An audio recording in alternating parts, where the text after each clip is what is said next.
தாவேக தலைவரான விஜயும் திருச்சியை சூஸ் பண்ணதுக்கு காரணம் முதல் தேர்தலே வெற்றி பெறதுக்காக தான் அப்படின்ற மாதிரி சொல்லிட்டு வராங்க.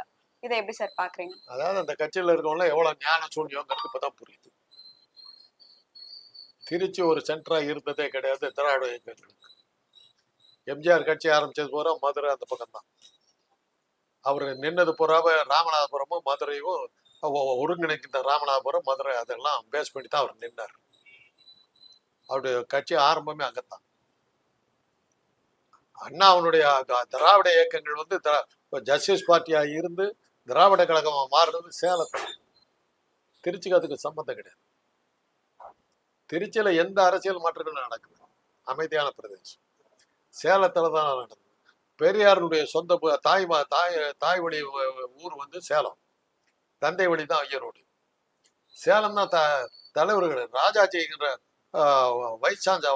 வைஸ்ராயா இருந்து கவர்னர் ஜெனரலா இருந்த அரசியல் சாணக்கியர் பேர் பெற்ற ராஜாஜியுடைய ஊர் வந்து சேலம். இப்படி யாருக்குமே திருச்சியில பெரிய தலைவர்கள் வந்ததை வரலாறே கிடையாது.